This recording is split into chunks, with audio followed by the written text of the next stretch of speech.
कहानी शुरू होती है। कहानी के शुरू में हम देखते हैं रेडियो में अनाउंसमेंट होती है। बताया जाता है कि बहुत तेज तूफान आने वाला है, इसलिए सबको बताया जा रहा था कि अपनी खिड़कियों के सामने बोर्ड लगा लें। फिर हम एक आदमी को देखते हैं जिसका नाम जॉनी था। ये एक टाइगर को लेने आया था। जिस आदमी ने इसको टाइगर देना था वो इसके इंतजार में खड़ा था और इससे पूछता है क्या तुम्हारे पास परमिशन लेटर है, जिस पर वो इसे अपना परमिशन लेटर दिखाता है। फिर वो आदमी इसे पिंजरा दिखाता है, उसमें एक बहुत बड़ा टाइगर था। जॉनी दरअसल एक एनिमल सफारी खोलना चाहता था, यानी कि वो एक बाग बना रहा था, इसीलिए उसे ये टाइगर चाहिए था। वो उसे पूछता है क्या ये टाइगर ट्रेंड है। वो आदमी बताता है कि पहले ये सर्कस में मौजूद नहीं था और ट्रेंड भी नहीं है, पर जॉनी कहता है मुझे तो एक ऐसा जानवर चाहिए था जो काफी ज्यादा ट्रेंड हो और लोगों को डरा सके। अब ये तो ट्रेंड है ही नहीं, इसीलिए मैं तुम्हें इसके कम पैसे दूंगा। इस बात पर वो आदमी बताता है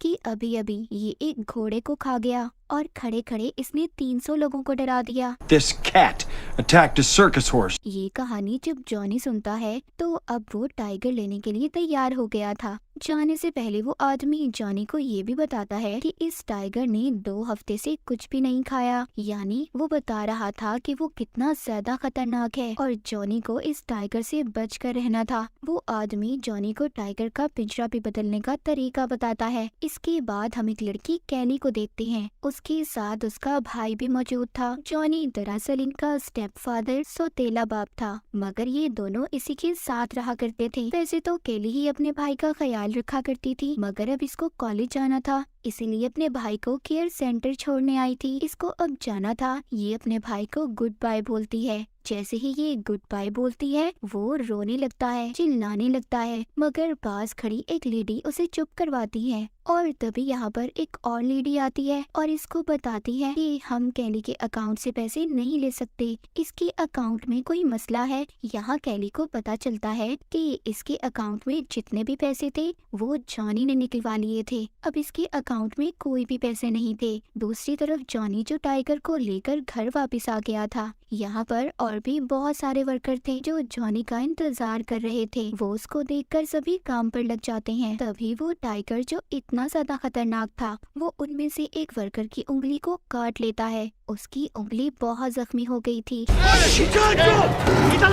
जॉनी उसको यहाँ से जाने का कहता है और कहता है जाओ जाकर डॉक्टर को चेक करवाओ। वो इसके लिए उसे पैसे भी देता है। उधर ही हम बाकी वर्कर्स को देखते हैं जो घर की सभी खिड़कियों को सील कर रहे थे। यहाँ पर कैली और उसका भाई भी आ गए थे। कैली जॉनी से पूछती है कि तुमने मेरे अकाउंट से सारे पैसे क्यों निकलवाए, जिस पर वो कहता है कि तुम्हारी माँ के मरने के बाद सारे पैसे मेरे हो गए थे। दरअसल कैली की मॉम ने मरने से पहले कोई भी वसीयत नहीं छोड़ी थी, इसी वजह से सारे पैसे जॉनी के अकाउंट में ट्रांसफर हो गए थे। बाद में कैली जॉनी के पास जाती है और उसे कहती है मुझे मेरे भाई के इलाज के लिए कुछ पैसे चाहिए, जिस पर वो कहता है कि मेरे पास तो जितने भी पैसे थे इन पैसों से मैं टाइगर खरीद लाया, अब मेरे पास कोई पैसा नहीं है। कैली भी अच्छे से जानती थी अगर इस आदमी के पास पैसे हुए भी तो उसे नहीं देगा और ये अपने भाई को भी अब इस आदमी के पास नहीं छोड़ना चाहती थी। ये अपने प्रोफेसर को कॉल करती है और उनसे पूछती है क्या मैं अभी भी अपने सेमेस्टर को कैंसिल करवा सकती हूँ, जिस पर वो उसे कहते हैं तुम बहुत बार ऐसे कर चुकी हो कैली, और अगर इस बार तुमने ऐसा किया तो मैं तुम्हारी स्कॉलरशिप को खत्म कर दूंगा। ये सुनकर कैली के पास कोई और रास्ता नहीं था। वो कहती है नहीं आप ऐसा नहीं करेंगे, मैं अपने सेमेस्टर को आगे नहीं करवाऊंगी। खैर इसके बाद कैली अपने भाई को सोने भेज देती है और खुद भी सो जाती है। इसको रात को सपना आता है कि ये अपने भाई को मार रही है।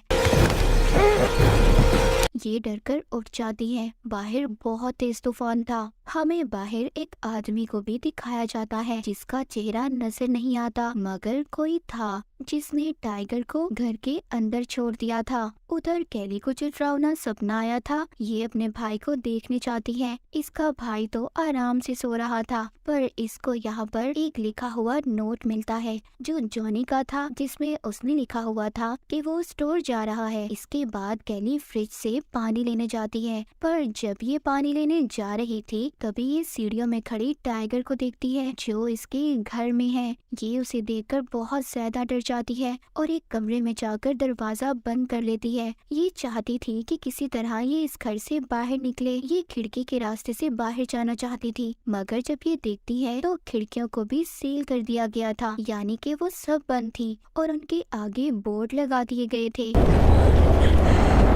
ये फौरन से अपना फोन देखती है। इसको अपना फोन भी नहीं मिल रहा था। तभी ये घर के फोन को देखती है, मगर वो भी नहीं चलता क्योंकि तूफान बहुत ज्यादा तेज था। इसके बाद ये अपने भाई को देखती है, वो भी अपने कमरे में नहीं था। फिर ये अपने फोन को इधर उधर ढूंढने लगी थी जो कि इसे मिल नहीं रहा था, मगर आखिरकार इसको मिल ही जाता है। ये अपने फोन से हेल्पलाइन पर कॉल करती है। ये अपने लिए मदद बुलाना चाहती थी, मगर तूफान इतना ज्यादा तेज था कि कॉल भी नहीं लगती। फिर ये जॉनी को फोन करती है, मगर उसका फोन भी गाड़ी में पड़ा था और वो तो शराब पीने में मसरूफ था। इसके बाद कैली मेन दरवाजे की तरफ जाती है। उस पर भी बोर्ड लगाए गए थे, उन्हें भी सील किया हुआ था। ये दरवाजे पर टांगे मारती है कि किसी तरह दरवाजा खुल जाए, मगर इसका शोर टाइगर सुन लेता है और इसका पीछा करता है। ये फौरन से बाथरूम की तरफ जाती है। उधर भी टाइगर आ गया था, पर वहाँ पर एक चिमनी थी। ये चिमनी में छुप गई थी। इससे पहले टाइगर इसको आकर पकड़ता। इसी दौरान इसका फोन भी नीचे गिर गया था। टाइगर उस पर अपना पाँव रख लेता है। इस तरह इस बेचारी का फोन भी टूट जाता है और जो कैली का पसीना नीचे गिर रहा था, टाइगर उसे सूंघता है। उसे पता चल गया था कि लड़की अंदर चिमनी में मौजूद है। टाइगर ने इसे देख लिया था। वो इस पर हमला कर देता है, मगर ये अपनी जान बचाते हुए ऊपर की तरफ जा रही थी।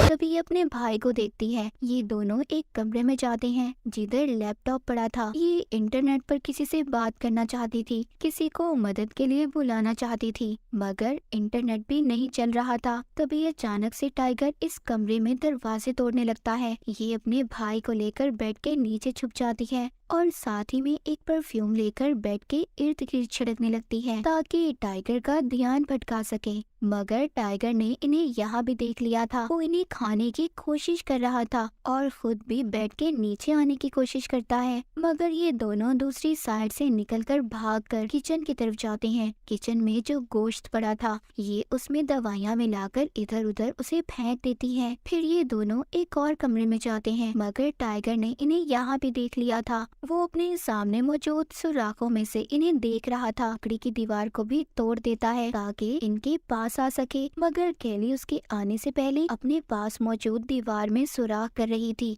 और फिर वहाँ से दूसरी तरफ चली जाती है। ये एक और कमरे में चली गई थी, जबकि टाइगर भी इनकी तरफ आ रहा था। ये टेबल से रास्ते को बंद कर देती है। इस कमरे में आकर ये खिड़कियों को तोड़ने की कोशिश कर रही थी, मगर उन पर भी बहुत मजबूती से बोर्ड लगाए गए थे जो इससे तो नहीं टूटते।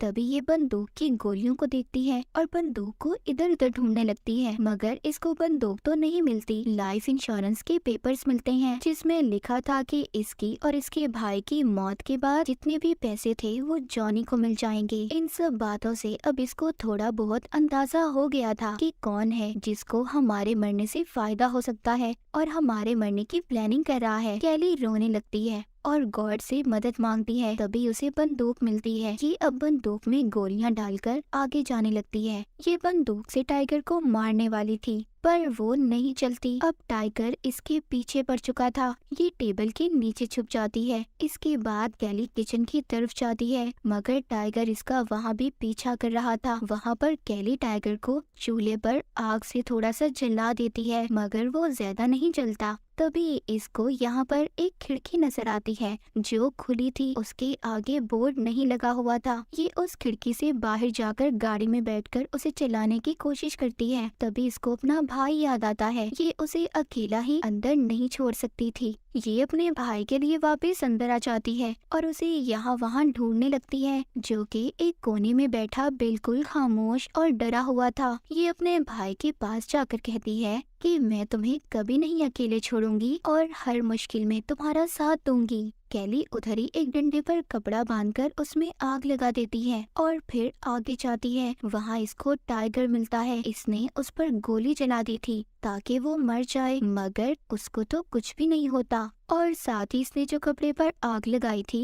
उसके जरिए ये टाइगर को खुद से दूर कर रही थी और आहिस्ता आहिस्ता किचन में जाने लगती है। इसके साथ इसका भाई भी था। ये दोनों जाकर फ्रीजर में छुप जाते हैं। अब टाइगर उसे खोल नहीं पा रहा था। ये दोनों उधर महफूज थे। केली उधर ही अपने भाई को फ्रीजर में सुला देती है और खुद भी सो जाती है। मगर थोड़ी देर बाद वो महसूस करती है कि बाहर कोई था और वो आदमी कोई और नहीं बल्कि जॉनी था, जो अब बंदूक लेकर घर के अंदर आ रहा था। उसने दरवाजा खोल दिया था। जब केली और उसका भाई भी दरवाजे के पास आ गए थे, केली को अब जॉनी पर शक हो रहा था। वो उसको बताता है कि तुम्हारी माँ भी मुझे छोड़ने वाली थी। इससे पहले वो मुझे छोड़ती, मैंने उसे खुद ही मार दिया। उसकी बातों से केली समझ चुकी थी कि यही वो इंसान है जिसने टाइगर को हमें यहाँ पर मारने के लिए भेजा है। वो इसको कहती है कि प्लीज हमें यहाँ से जाने दो। जब ये सब बातें जॉनी को कह रही थी और वो उन्हें मारने वाला था,